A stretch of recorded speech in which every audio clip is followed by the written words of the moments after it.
The beginning of the day started like any other day. I was in the office. I had contacted Kylie after school. She was going home, and I told her I would be home in about a half an hour. It was around 4 o'clock. Stanley was on the computer, and I was getting ready to watch the news. And all of a sudden, boom, the house shook. Very loud explosion. We both ran out the back door. The fire was shooting out of the window. It burned a hole in the roof 30 foot across. All of a sudden, Kylie came out of the house, running across the yard. She was screaming, "Oh God, please help me." And she was on fire. I started patting her out.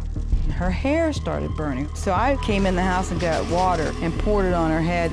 That's when I called 911. Grant County 911. This is an emergency. A little girl's on fire back here. Her hands, they're melting off of her. Her skin is. What part of her body was on fire? Her hair is on fire. Her stomach was burning. Her hands are burnt. I still smell her.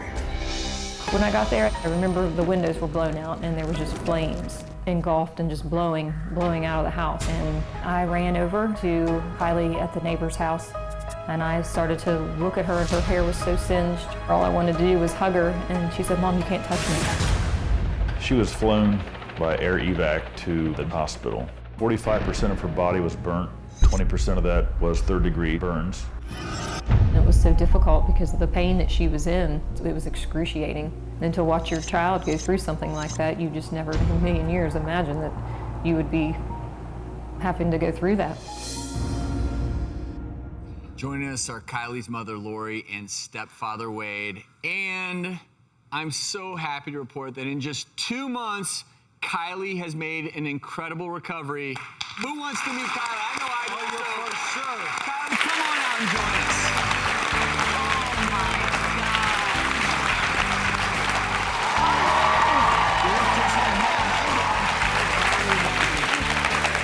I know what a lot of us are thinking, going back to that night, because we haven't heard your account. What, if anything, do you remember?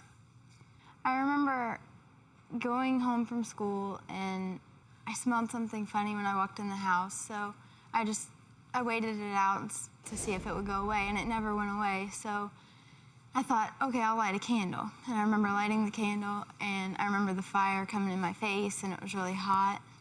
But after that, not much. So in an instant, it all happened. Mm-hmm.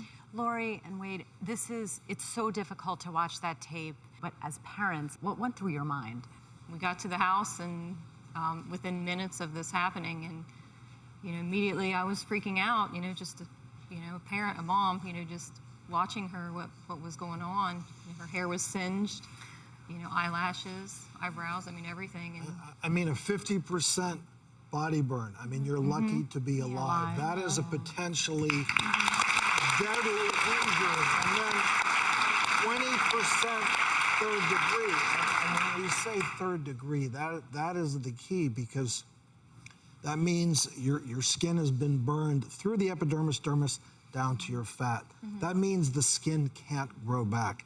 That means to treat you properly, to cover your skin, you need a whole series of skin grafts, which I know you've been through. I know also you had to go through incisions in your arms because of the swelling in your arms, so-called compartment syndrome. So you've been through a lot. Yeah.